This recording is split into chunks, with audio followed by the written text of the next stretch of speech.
That, of course, is the Tower of Babel. This really is sort of a third fall of humanity. Adam and Eve, Genesis 3, Noah, particularly in Genesis 9, New Creation, we went through all that. Although you don't have a creation story here, you have humanity creating in that sense, but you don't really have a new creation story. You do get another fall. And so the fall of Adam is going to explain the fall of Noah. The fall of Noah is going to explain the fall of Babel, and so on and so forth, right? But in each of these instances, we get redemptive themes. And when we get to Abraham, we'll see the redemptive theme out of Babel. There's a good chance we'll take a break after this week from Genesis. I think we're going to do a brief study on the 12 disciples. It's something I've had in my back pocket for 5 years, so might as well get to it at some point. But I think that'll be fun. That'll allow us to explore what the Bible says and how sometimes stereotypes really come in, like doubting Thomas. Is he really not Debbie Downer? So just doubting Thomas. I got my terms mixed up. But also what became of them according to tradition. So we'll have to go beyond the Bible. But nevertheless, because the genealogy that follows Babel sets up the Abraham story. So he's a descendant of Shem. All right, so Genesis chapter 11. Let's read it, and it would be helpful if I was there. Genesis 11. This story, as well known as it is surprisingly small or short. That was something that just really stuck out to me studying it today. Genesis 11, starting in verse 1. We'll go down to verse 9. Now the whole earth had one language and the same words, and as people migrated from the east, they found a plain in the land of Shinar and settled there. And they said to one another, "Come, let us make bricks and burn them thoroughly." And they had brick for stone and bitumen for mortar. Then they said, "Come, let us build ourselves a city and a tower with its top in the heavens, and let us make a name for ourselves, lest we be dispersed over the face of the whole earth." And the Lord came down to see the city and the tower which the children of man had built. And the Lord said, "Behold, they are one people, they have all one language, and this is only the beginning of what they will do. And nothing that they propose to do will now be impossible for them. Come, let us go down and there confuse their language, so that they may not understand one another's speech." So the Lord dispersed them from there over the face of all the earth, and he left off building the city. Therefore its name was called Babel, because there the Lord confused the language of all the earth, and from there the Lord dispersed them over the face of all the earth. Well, let's dive in here in the first two verses. We sort of have the setting. We should note how we're actually going back in time. A lot of scholars point this out because they're trying to explain themselves. I think it's kind of a waste. It's kind of obvious if you just read it. You get the genealogy. It's really, remember, chapter 10 isn't a genealogy. It gives you the story of the race of people groups. And in the middle of that, maybe around Peleg, remember that it was in his day that the earth dispersed and divided, and we talked about what are the options there. I think that's probably the time of the Tower of Babel.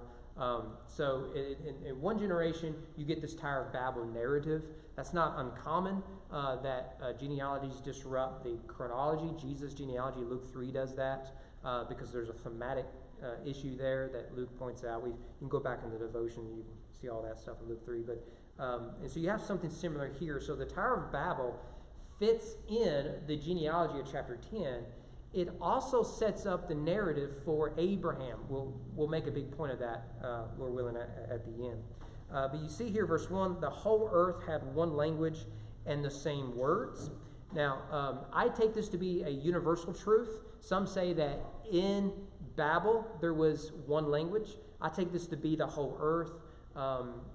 It's the way I read the flood narrative, so we'll just run with that. But the belief that humanity shared a common language at one point is not unique in ancient Near Eastern culture.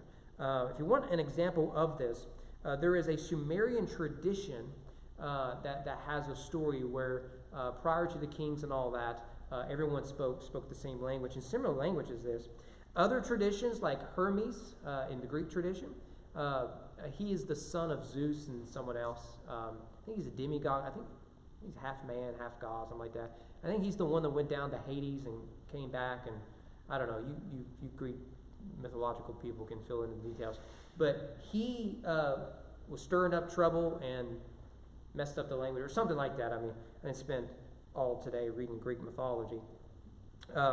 but he was known for doing that as well. And then there are linguistic studies. Some do suspect that the languages come from somewhere. And if you're an evolutionist, you almost have to either say there were multiple people groups that showed up, and out of that comes language. So it's all just so happens accidentally everyone started speaking a language. Or you have to say that language evolves over time, right? And I'm not an evolutionist. So I'll give you a fun example. My government students at BTB, their homework next week is to read the Declaration of Independence. Has anyone read the Declaration of Independence lately? We don't talk like that. That was not long ago. It was 200 plus years. Not long ago. We don't talk like that. And our language evolves. It's why many of us struggle with the King James translation. I grew up on King James, but I struggle still reading it. If you ever have the burden to sit next to me during worship when we sing, you'll hear me translate hymns. I avoid thee and thou and beseech and all this, and I just put you and y'all and all that in it because it takes my mind a second to interpret thee and thou. But if I just go ahead and say it in language I'm familiar with, well, I know what the writer is trying to say. So it drives Amanda crazy, especially when it messes up the rhyme. Right? She doesn't like that. You go from mine to thine, I'm going from mine to you. Right? It just ruins it. But language does evolve, and we can trace commonality. So English is going to come from Greek and Latin and German. But if you were to read Old English, like Beowulf, some of those words in Old English are like fish. It's the same word. But if you were to read Beowulf in the original language, it's gobbledygook, right? It's English, right? But through the socio-political issues of these tribal people conquering these tribal people, and then you throw in Latin. Latin's influence on English. Latin took over the world with the Romans and the Catholics, all that sort of stuff. So you can trace a lot of languages back pretty far and see where they branch off. So I don't think it's far-fetched to say that there was a time when people spoke the same language. If you come from the same family, unless you're that one kid, everyone's going to talk normal, right? There's that one kid who spent too much time on the internet and found a new language, right? But other than that kid, everyone should be speaking the same language unless something causes it. So this story tells us not only the diversity of language, but also the diversity of race. Because it is attached to the table of nations. And out of this is the answer in Genesis thing, where they traditionally we trace it back to this story.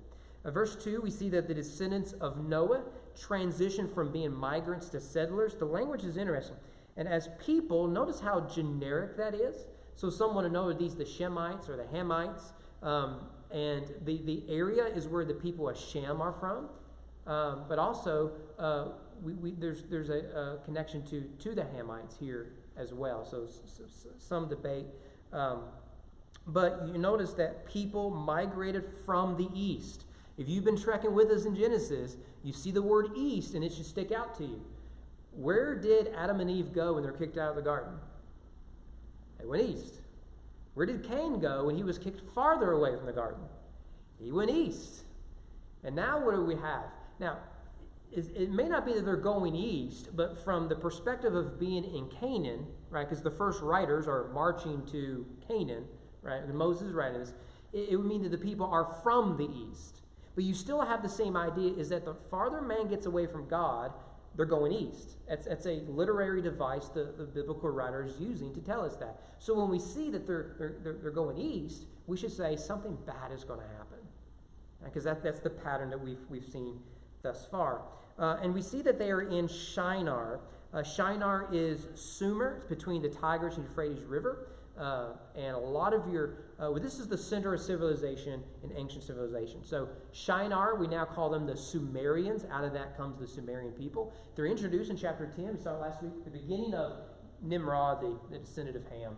The beginning of his kingdom was Babel, Erech, Akkad, and Chaldea in the land of Shinar. These cities are found right here in ancient Sumeria. Right? So you remember the Fertile Crescent. So from the perspective, Shinar or Sumer and Ur and Babel will be over here. Fertile Crescent will come all the way over to the land of Canaan over here, right? You didn't want to go through the desert. You want to stay where it's very fertile.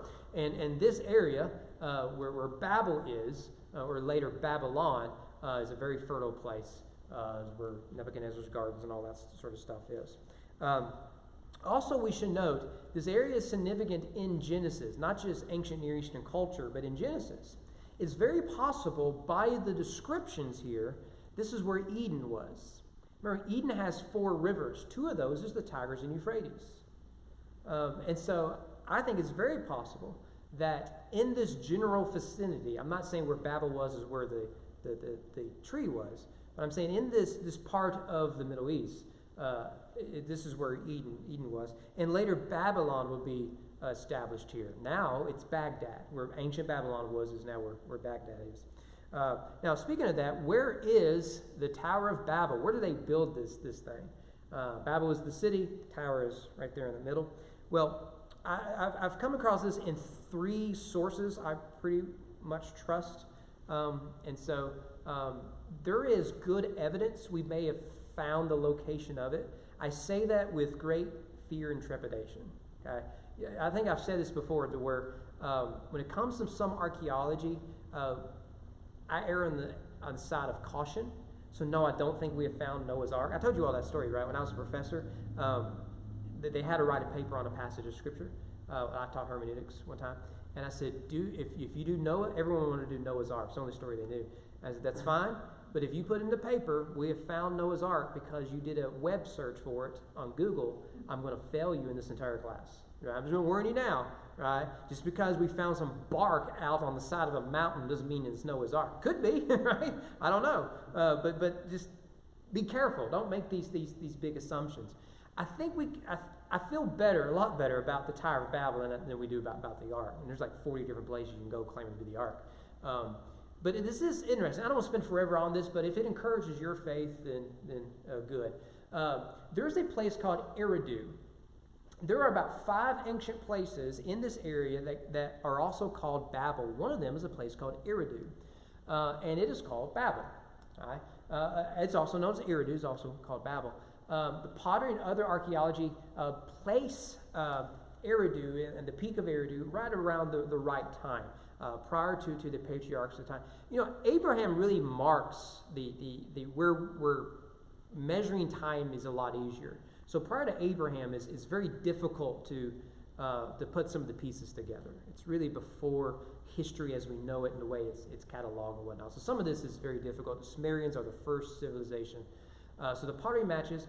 We have uncovered a temple, rather large temple, that went through 18 stages of expansion. And what is fascinating about that is, although it was a very large temple, it is built right next to a platform that is significantly larger than the temple. You need to think about what ancient cities are. We think of cities as where everybody lives. You know, you pick your suburb, you got your house, your picket fence, and your dog, and you're living the American dream. Right? That is not how ancient cities worked. The city was a place of refuge in times of battle, but it was primarily a place of worship. It was there where you would encounter God. So you would have, the center of it would be a temple. And in many of these cities in this ancient world, there would be ziggurats, a large tower. Right? That they look similar to pyramids, but they're less smooth. They're more, you've probably seen the ones in Central America, the Aztecs and the Mayans and all of them. It's fascinating that on the other end of the world, you find the same type of buildings. All over the world, you find ziggurats. It really is fascinating. You have to explain that. Right? You have to explain how you get the same building across the world, without trade as it is today. So the theory goes that this Eridu, a ziggurat was started to be built but was then abandoned, which fits the story. I'm not saying it is Babel, but I'm saying is that there are reasons to believe that this could have been Babel. It's in the right area and whatnot. Okay. What about your boy Nimrod? Right, we talked about him a little bit last week. We'll spend forever on this. It's possible that we know who Nimrod was, a historical figure. Now, there's some disagreement as his role. In Genesis 10, it's likely that he established 5 cities, one of them being Babel. Maybe he was the king of these 5 cities, including Babel. There's just some debate as regarding his role. Well, some have attached him to Sargon of Akkad. What's fascinating is that Sargon of Akkad, roughly around this time, is considered kind of the first king of Sumer, I believe. He is credited with capturing some of the same cities. There's another gentleman that is credited who was the king of Eridu, who has some interesting parallels. The names Eridu and Nimrod share consonants, or not Eridu, but I can't think of the guy's name. The king of Eridu, the first one. The consonants in Hebrew match between Nimrod and this guy. So it's very fascinating stuff, but I don't know if you care or not, but here's my 3 cents worth. Verse 3, and they said to one another, "Come, let us make bricks and burn them thoroughly." And they had brick for stone and bitumen for mortar. Notice, they did not build out of stone. They used these as you would stone, which is interesting. So you have, whoever's writing this is used to building out of stone. It's almost like they came out of Egypt, right? But they're saying that they didn't build out of stone because you didn't do that in this part of Mesopotamia. But this area is known for its asphalt. And that's what they used to build it. It's almost like sometimes the Bible actually knows what it's doing. So basically they're using tar. This area is known for asphalt pits. Verse 4, then they said, "Come, let us build ourselves a city and a tower with its top in the heavens. Let us make a name for ourselves, lest we be dispersed over the face of the whole earth." Just like the word east in Genesis, when you see the word city, it should stick out to you, particularly in the first 11 chapters. Because the word city has played a significant role. This is the 3rd time it's shown up. The first is in Genesis 4. Remember, Cain goes east and he builds a city. And you remember, he names his city after his son Enoch. And remember the battle of the seeds. So in honor and in memory of his son, so that his son will be remembered forever, he names the city, the first city after Enoch. Genesis 2, a resin between Nineveh and Calah, that is the great city. I believe these are the descendants of Ham. So you see, notice that Nineveh is attached here. And Nineveh will become a bad city. Remember, Nineveh is not just in Jonah, it's also in Nahum. Something happened and Nineveh went back to their old ways. So city is important. So they want to build a city. So you see the story of Cain coming back out. So you have Cain and a descendant of Ham are known for building cities. Shinar, or Sumer, I believe is established by the Hamites. So we should take note of that. But in verse 4, we discover why they wanted to build the city. And I've got 3 reasons in the text why they built this city. The first reason is self-autonomy. They want to reach the top in the heavens. Now, the idea of building a ziggurat this high is not unique in ancient Near Eastern culture. In fact, if I wanted to, I could provide for you maybe at least a half dozen, without doing much research, of similar ziggurats that have names that essentially mean to touch the sky, reach the heavens, something like that. It's very common in ancient Near Eastern culture and Sumerian culture. A ziggurat, because a temple was built on top, the idea is that you ascend the heavens and there meet God. So the idea that they would build this ziggurat, this tower, in order to reach the heavens is an ancient one. It's not one that the Bible made up. Now, they also know that they're not literally going to touch the heavens, right? They're not going to be this close to the moon, right? They know that. They're not that ignorant. But rather, it describes the hubris common in society that we can define reality for ourselves. We can reach heaven. We can do this for ourselves. God doesn't need to come down to us. We will reach him and thus be equal to him. That's the big idea. Now, does this narrative sound familiar in our age and time? Self-autonomy? Yeah. I mean, just turn on your TV, whether you're watching the news or some sitcom or some drama or streaming something. This is it. We mutilate the body today in the name of self-expression. It is striking that when you read the ancients, like in the story of Elijah, they would cut themselves so the gods would hear them. And what are we doing? We do it more sanitary. We go to the doctor and say, I know I'm this, but I feel this. Can you cut me? Self-expression and self-autonomy defines our country. Like, no one has the right to tell you that you're wrong here, or that your expression of something is wrong. So you have people augmenting their body and reality and just define in strange ways. To say that I define me, however, whatever I mean by I, whatever I feel at the time, is my self-definition, is as pagan as the ancient Sumerians, what they're doing here. To say something like my truth is as pagan as the ancient Babylonians here. Right? So self-autonomy. We can define reality because we are now equal with God. Now that story should sound familiar if you've been reading Genesis. Who in Genesis said you will be like God? I think by many names he goes by serpent and Satan. Right? And that's essentially what we have here. We can ascend to the heavens and we could be equal to God. It's fascinating how we're caught in this cycle of humanity here. And we also have self-ambition here. We want to make a name for ourselves. Now, if we wanted to, we could do a word study of name, and I could give you every verse. And there's several between Genesis 1 and Genesis 11. I want to summarize them for you. In Genesis 2, God names creation. He specifically, in chapter 2, names the rivers Gihon, Tigris, and Euphrates. He also names some mountains, Pishon and Avila. And also in chapter 2, after God names creation, Adam names the animals. Right? And in Genesis 3, Adam names his wife Eve. In Genesis 4, Cain names the city Enoch after his son. Also in Genesis 4, Lamech names his 2 wives. Right? So he's like Adam, Cain's father, in that sense. In chapters 4 and 5, we get the names of descendants so Noah was given a specific name for a specific reason. Remember, Noah's name means rest. Chapter 10, we got that genealogy where cities and people groups and races and sons are named. And then we get this. We want to make a name for ourselves. Notice that I'm going to name myself. I'm going to make a name for myself. But thus far in the narrative, what we've predominantly gotten is naming takes on a role of significance. So God names his creation. He names Adam.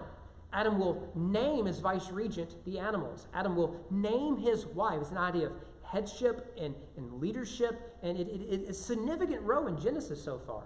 But now what we see are people naming themselves. So we have that self-autonomy there, also as an act of ambition.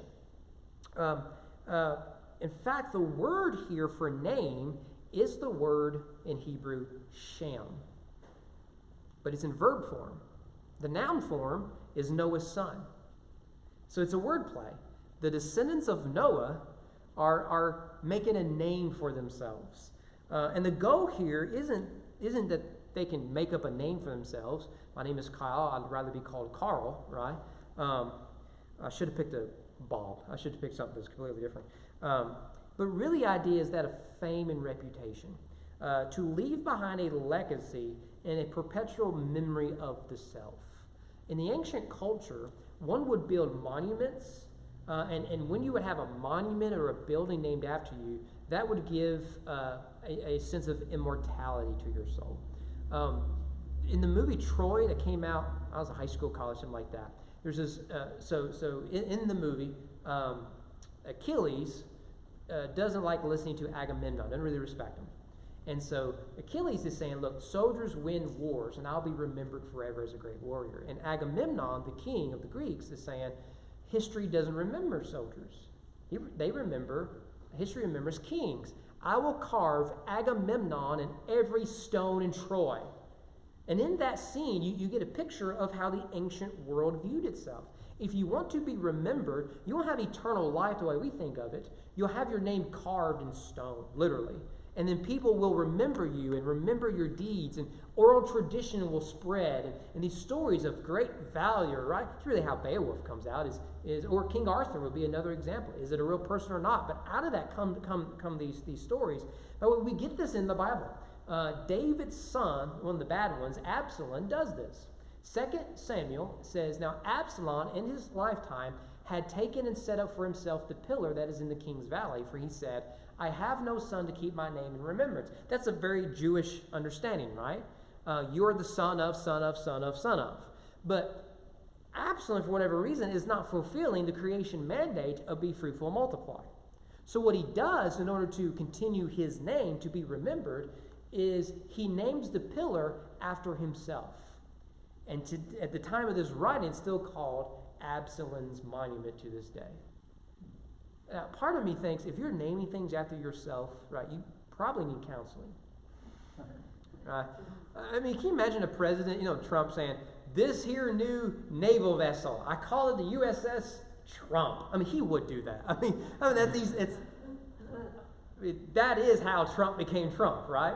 I mean, you get Trump steaks and Trump hotels and Trump ties and Trump everything. I mean, so he would do that. Can you imagine how crazy the media will go when he does that, right? I mean, if he loses in November, the day before Biden's inauguration, if he makes it that far, he will name a naval vessel. This will no longer be called the USS FDR, be Trump. Your favorite guy no longer be named after Obama. Now, that would be rich, right? But nevertheless, but that's what you have then. Now, this is an American drive today. How else do we, in the 21st century, explain the rise of YouTube and platforms? Someone asked me the other day about getting published, to make a living out of that. I said, there's two ways you do that. One, you get a PhD, okay? Because you have to publish to be a PhD. The other way is platform. You got to have 10,000 people following you on Twitter. You got to get 8 million likes on Facebook. Right? You've got to get 1 million people following your YouTube page. And when you do that, you can write anything you want, and they'll publish anything. Right? That's the key. Platform is the most important thing if you want to get ahead in the digital world today. Right? And it's difficult for Christians really to apply that, because the idea is that don't focus on me, focus on Jesus. But the only way to make it, particularly in this world, is that a platform. Well, that's what you have going on here. We want to be remembered. We don't just want a ziggurat. We want the greatest. We want to have fans. We want to be adored. The third is self-segregation, lest we be dispersed. They rationalize they are stronger together than spread apart. And this is a simple motivation behind the city. In American urbanization, the simple logic is there's more to do in the city, right? So rural communities are dying out because of urbanization. Urbanization is purposeful by our federal government. That may get me in trouble in saying that, but it is purposeful. The federal government wants you out of rural areas and into cities. And look at what's happened to factories, particularly. Owen County will never have one again. Never. Look what's happened in eastern Kentucky, by the way. It's stuck in poverty because of urbanization. But that'll get me in trouble. I sound like a Kentuckian when I say that. But you think, growing up in the county, working in the city, people say, well, what do you do in Owen County? So if we get bored, we jump hay bales. I mean, we chase cattle. I mean, there's plenty of things to do in the county. One thing we don't lock our doors.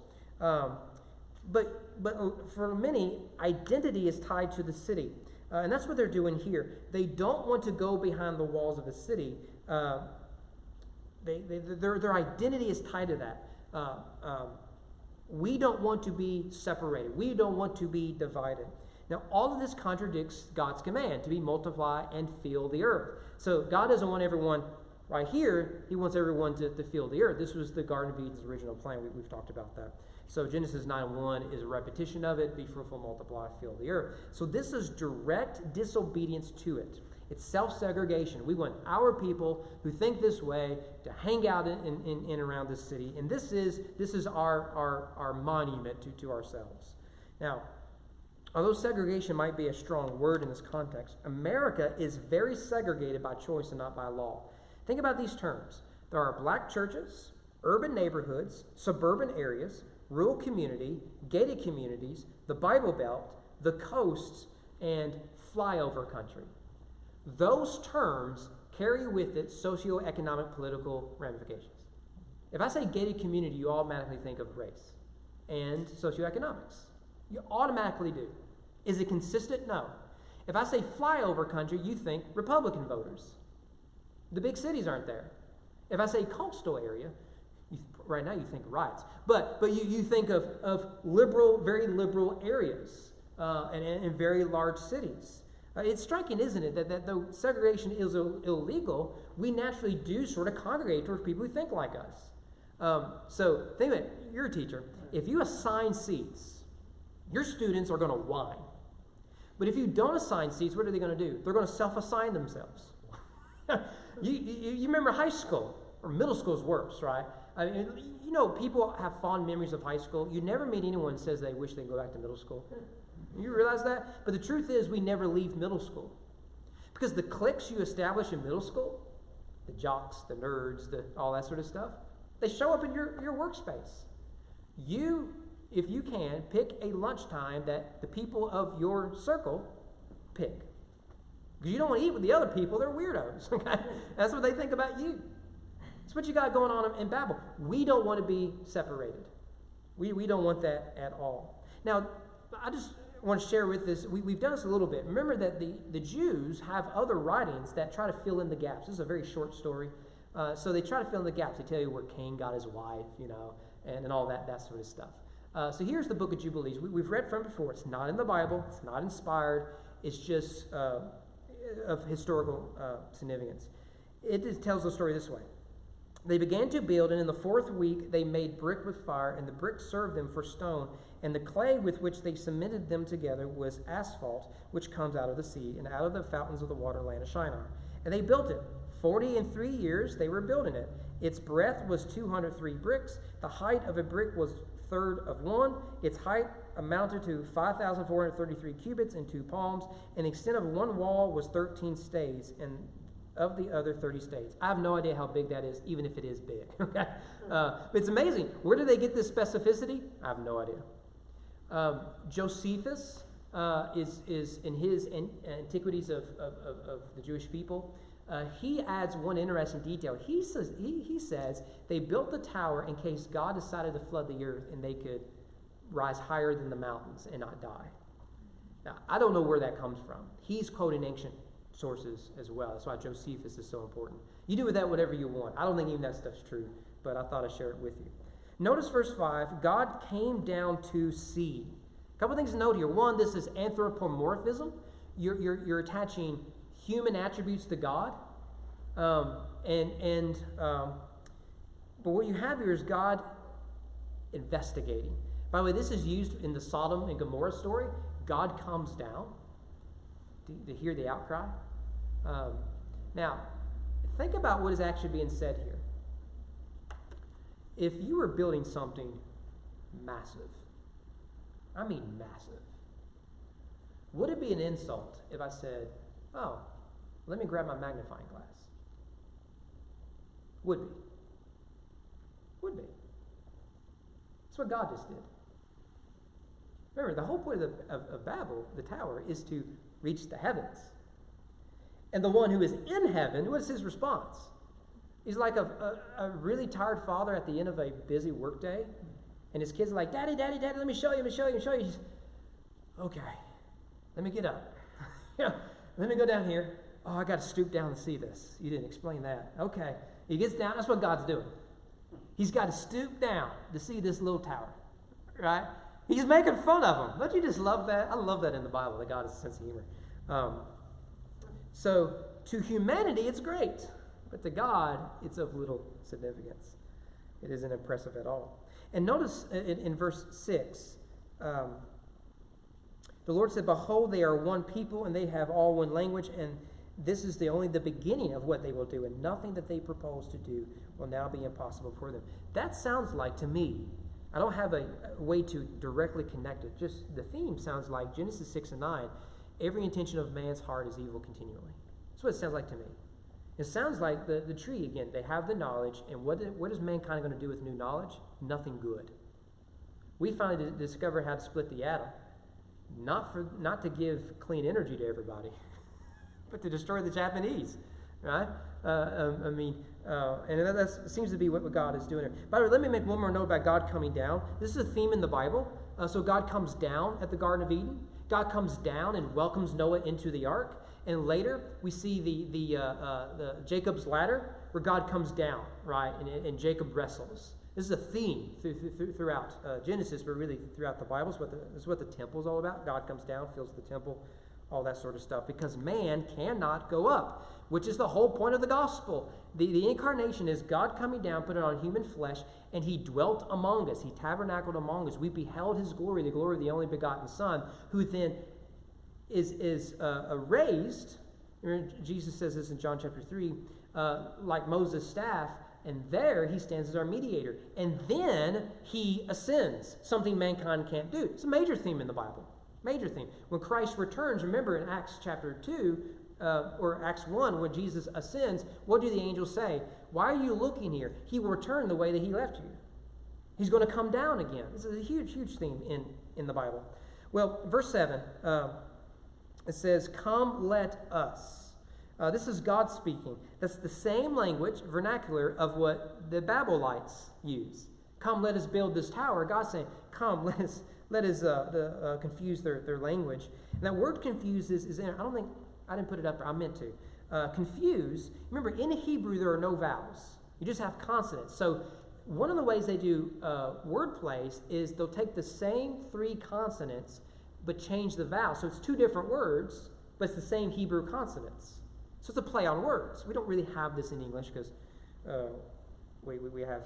so the word for bricks in verse 4 is the word, in terms of consonants, it's the consonants in reverse. So bricks is N-B-L in English. Word for confused is L-B-N. It's purposeful. It reverses them because they made the bricks for their segregation.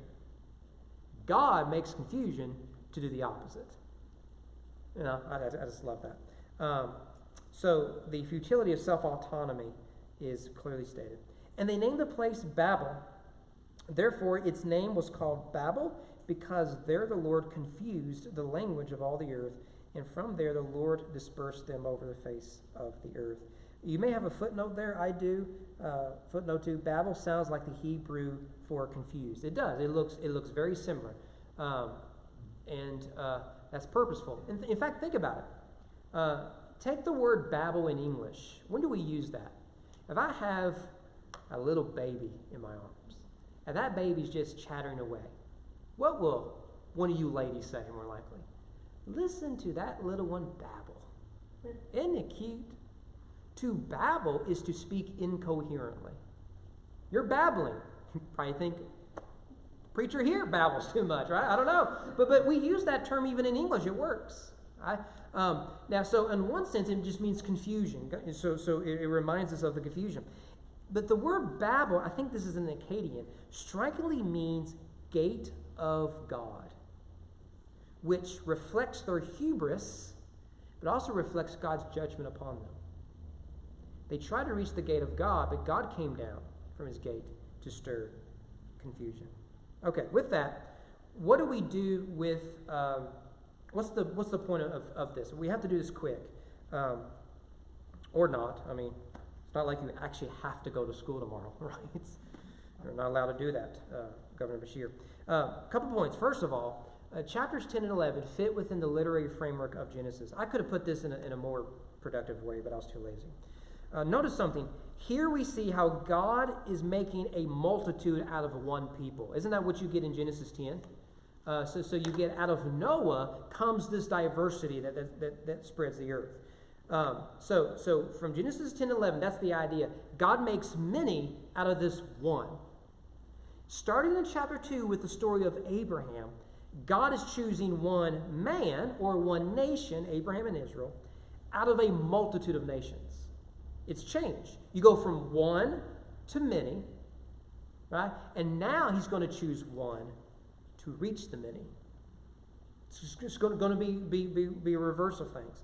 Thus, the point of Israel is not racial identity. This becomes a problem in the New Testament. What happens when we let the Gentiles in church with us? They don't dress and eat like us. Yuck!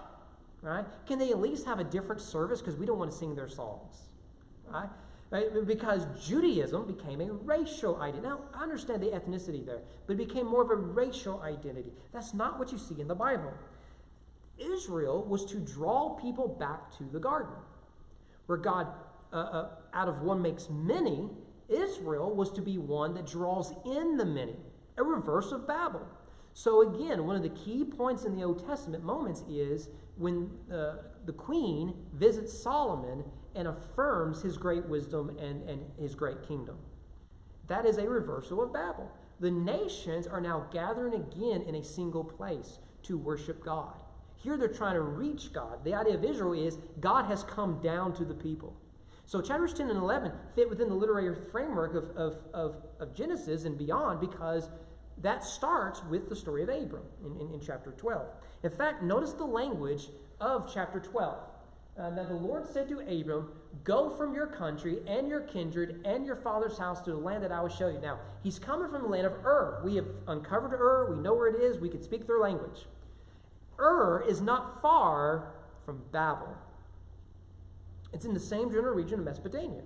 He is to go northwest to Haran, and then eventually comes down to the west of Ur in the Promised Land, which he's still a sojourner. But note the language. So he has his own story of Babel he has to go through. He becomes a stranger in a strange land. I will make of you a great nation, and I will bless you and make your what great? Your name. And where do we see that? We saw it in the story of Babel. We will make our name great. What has changed? The literary framework is mankind seeks to make himself great as an equal to God. Eat of this fruit, and you will know good and evil, and you will be like God. That's the lust. And then what is it we meet in chapter 6? The sons of God, whatever that means, the daughters of men begin to mix. And now what is it that we see? We will make our name great by being equal with God. What is God saying? No, I will make your name great. For in you, I'll draw the nations back together. So people who wonder why the biblical author didn't go Tower of Babel, then the genealogy, then Abraham, are missing the beauty of this narrative. It wants to set you up. This is what's going to happen, but let's look at it in a little more detail. Now you understand why Abraham is so significant. The second reason, I got a typo here, so you can tell I do a lot of copy and pasting. The second point is, the Babel narrative may be polemic. By that, it is responding to cultural norms and other ancient Near Eastern culture. In the Sumerian text, Eridu Genesis, which is where the Babel may have actually been, the goddess Nintur, I don't know if I pronounced that right, commands humanity to build cities and to congregate into one place. That is to say that in this Sumerian text, this goddess has a desire for humanity to be gathered in one place, to speak one language, to live a sedentary lifestyle, not a nomadic one. What's the biblical story? It's the opposite. You need to get up out of here. God wants to fill his earth with humanity. So it's very possible that this is apologetic, is a polemic against such a culture. The third thing I think when you see here is the Babylonites achieved their goal. This is something I didn't notice before today. Remember, they wanted to make a name for themselves. They did. Reading their story, right? It kind of worked. Not the way they wanted it to. Right? I mean, sort of the opposite. Which, again, God has a sense of humor. Oh, you want to be famous? Okay. All right. I'll put you in a little book. I mean, there's a lot of people like this in the Bible. Think about Pilate. Remember, Pilate says to Jesus, I have the authority over your life. And Jesus said, no. You're not that good of a politician. Let me tell you what really happened is you're going to be famous because of me. Right? And you're going to be the villain. You think you're the hero. The Bible's full of this stuff. We only know Caiaphas and Annas. I mean, we have historical record. We only really care about them because of their connection in the Bible. So I just love this, that they actually get what they want.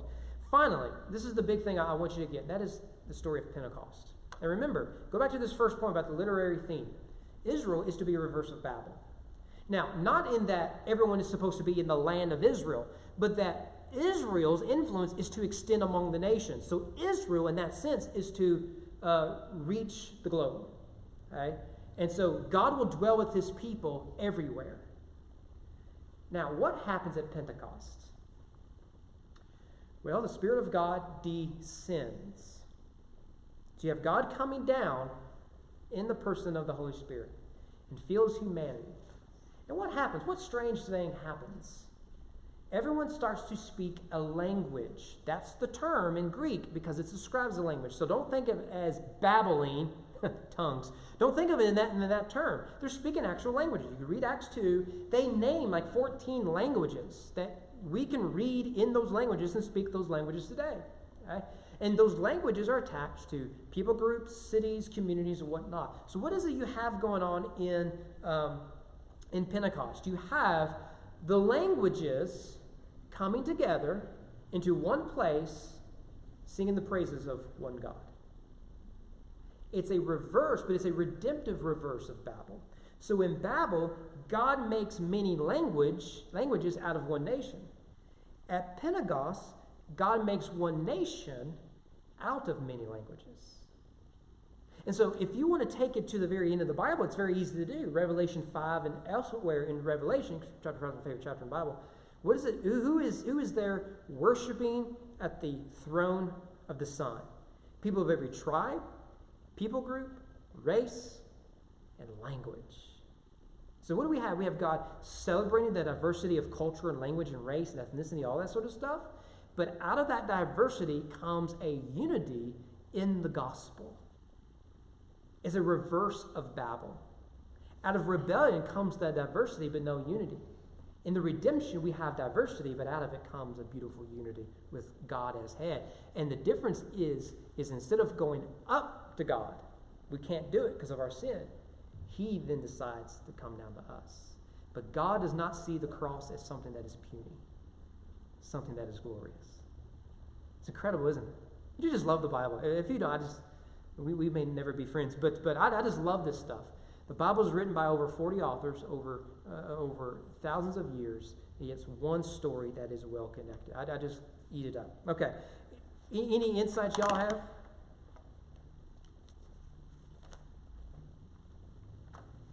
None? Okay.